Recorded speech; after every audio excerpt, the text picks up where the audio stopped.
Yeah. Let's go. Mama told me. Yeah. Black Paisley. Mama told me. Yeah. Yeah. Come on. Mama told me. One day I'ma grow up big and I'ma be a king. And my papa told me. It's okay to sit where shit hurts. Don't forget your dreams. Bonjour à toutes et à tous et bienvenue pour un nouveau tutoriel. Dans cette vidéo, nous allons voir comment réaliser un bloc dans Autodesk AutoCAD, donc un dessin plus ou moins complexe, réutilisable assez facilement plutôt que si on devait à chaque fois le redessiner. Donc on va par exemple ici créer une ligne et on va commencer ici. Donc je vais activer le mode orthogonal, voilà, on va la dessiner de sort de longueur, donc on va zoomer un tout petit peu, voilà. On va la copier par exemple ici en dessous à, je sais pas moi, 25. Voilà, on va créer maintenant une deuxième ligne ici au centre, un cercle comme ceci, voilà, et voilà. Donc on a par exemple ici un logo qu'on voudrait pouvoir repositionner à plusieurs endroits, etc. Donc on va faire de ceci un bloc. Donc on peut prendre absolument tout ce qu'on veut. On va ici prendre un dessin un peu plus simple, ça ne sert à rien de passer 5 minutes à dessiner. Donc pour créer un bloc, on va ici dans créer, donc ça ne sert à rien de sélectionner les objets au préalable, il faut d'abord cliquer sur créer. Alors le nom du bloc, donc on va taper bloc test, on va choisir un poids, donc c'est le poids de base. Donc en fait, ce poids-là va être le seul poids du bloc qui sera affiché lorsque vous sélectionnerez le bloc. Vous pouvez bien entendu déplacer le bloc à partir de tous les poids que vous voulez, mais si vous voulez sélectionner le bloc en lui-même, il ne sera accessible que par rapport à un poids. Vous allez voir tout de suite après comment ça fonctionne. Donc on va prendre nous le poids ici en bas. Et les objets, on va choisir tous les objets ici, voilà. Une fois qu'ils sont choisis, hop, Enter. Donc on a le bloc test ici comme nom, on a le poids ici, donc les coordonnées on s'en fout un peu, c'est les coordonnées du poids qu'on a choisi.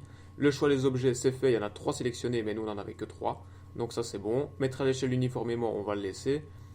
Annotatif et décomposition on s'en fout un peu, l'unité du bloc on s'en fout un peu nous aussi ici, donc on va faire OK.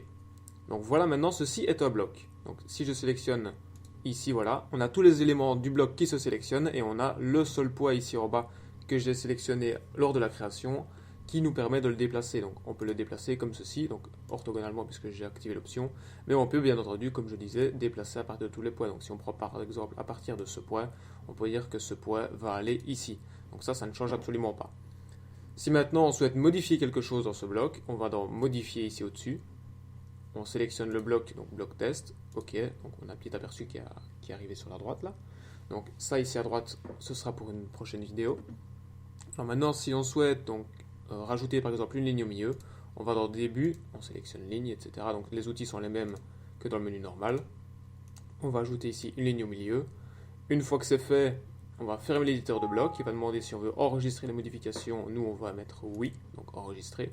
Et vous voyez que le bloc ici dans le dessin normal a une ligne de plus au milieu. Donc cela va impacter tous les blocs ayant ce nom-là. Si maintenant on veut utiliser ce bloc-là, rien de plus simple, on va dans insertion. On sélectionne le bloc, mais ici il n'y en a qu'un, donc il va reprendre toujours celui-là. Si vous voulez sélectionner plusieurs fois le même bloc, il va de toute façon reprendre le nom du dernier bloc qui a été inséré, donc c'est assez simple aussi. On peut lui donner un point d'insertion en coordonnées ici, mais nous on va le sélectionner à l'écran. L'échelle on va la laisser de 1. Et la rotation, on ne va rien lui mettre non plus. On veut juste l'insérer nous à côté de celui-ci. Donc le bloc test c'est bon. On a le petit aperçu ici au-dessus à droite. On fait OK. Et on peut l'insérer à partir du point qui a été sélectionné lors de la création. Donc le point au milieu en bas. Donc, ici on clique. Voilà. Si on refait insertion, bien sûr on fait un clic droit par exemple. Si vous avez activé l'option qui est dans une des vidéos précédentes, on refait OK. Donc ça, donc clic droit, OK, etc. Vous voyez que ça va assez vite. Voilà, nous en sommes déjà à la fin de ce tutoriel, j'espère qu'il vous aura aidé. Si vous avez des questions, n'hésitez pas à me les laisser dans les commentaires, je me ferai un plaisir d'y répondre. À la prochaine!